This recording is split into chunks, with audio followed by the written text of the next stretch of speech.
Hello everyone, आपल्या चॅनलवरच्या एका नवीन ब्लॉगमध्ये मी दीपिका तुमचं अगदी मनापासून स्वागत करते।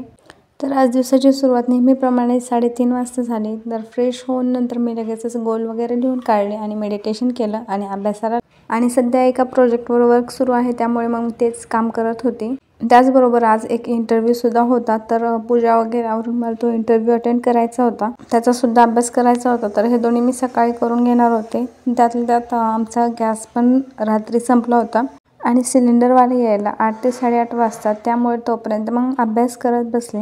सिलेंडर घेतल्याच्या नंतर चालू झाली माझी सगळी नॉनस्टॉप कामे। मग लवकर सर्व कपडे, स्वयंपाक, भांडी वगैरे आवरून घेतली, फरशी पुसून घेतली आणि पूजेचं साहित्य आणण्यासाठी बाहेर गेले। पूजेसाठी लागणारे फुले, पाने, फळं वगैरे आणून घेतले आणि घरी आल्याच नंतर फुलांचा हार वगैरे करणं, पूजेची तयारी करणं, पूजेची मांडणी करणं हे काम केलं आणि त्यानंतर लगेच मग पूजा वगैरे करून कथा वाचली, आरती केली आणि पूजेच्या मध्ये आदूची खूप लुडबुड चालते। मी रांगोळी काढूपर्यंत तिने माझी रांगोळी सुद्धा पुसून टाकली, तरी कशी तरी तिला नीट केली। आदूची मजा बघून ना खूप हसायला येते, पुढे शेअर केलेलंच आहे, नक्की पहा। पूजा वगैरे करून झाल्याच्या नंतर जसं की मी म्हटलं होतं की आज इंटरव्ह्यू होता, तर आदूला लगेचच झोपवली आणि त्यानंतर मग इंटरव्ह्यूला प्रिपेअर केलं आणि जवळपास 1 तासभर माझा इंटरव्ह्यू चालला। तोपर्यंत आदू लगेचच झोपेतून उठली। त्यानंतर थोडी कामे वगैरे करून नंतर परत रेडी झाली, कारण उद्या पण होतं आज। हे बघ ना, जय बाता करा, जे हात जोडा, हाताशी जोडा हात।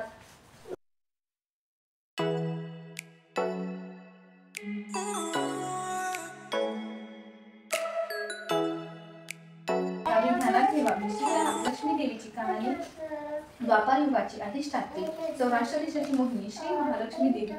आटपाट नगर होतं, नगराचा एक राजा होता, त्याचे नाव होते भद्रशमा। तो दयाळू, शूर व प्रजादक्ष होता।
तर आत्ताच मार्गशीर्ष गुरुवारची पूजा केली, कथा वगैरे वाचली आणि त्यानंतर आता आदूला झोपवलेली आहे. इकडे बघा पिल्लू किती मस्त झोपलेली आहे. आणि आता माझा एक इंटरव्ह्यू आहे, त्यामुळेच मग मी आज साडी वगैरे काही सध्या वेअर केलेली नाही आहे. सो तो इंटरव्ह्यूसाठी प्रिपेअर करते आणि भेटते.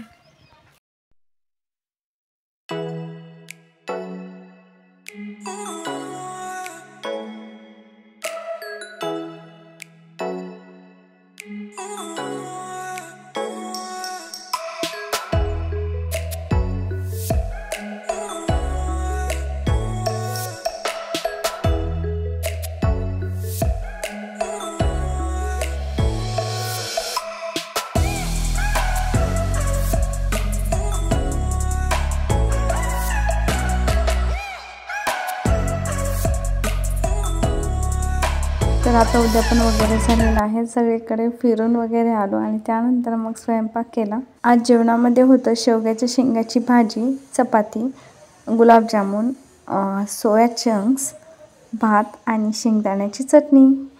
या सर्वजण जेवायला.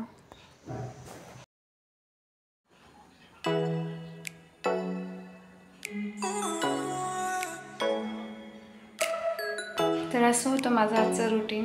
आजचा ब्लॉग कसा वाटला ते नक्की कमेंट करून सांगा. आवडल्यास लाईक, शेअर आणि सबस्क्राईब करायला विसरू नका. पुन्हा भेटूयात एका नवीन व्हिडिओसोबत. तोपर्यंत बाय बाय.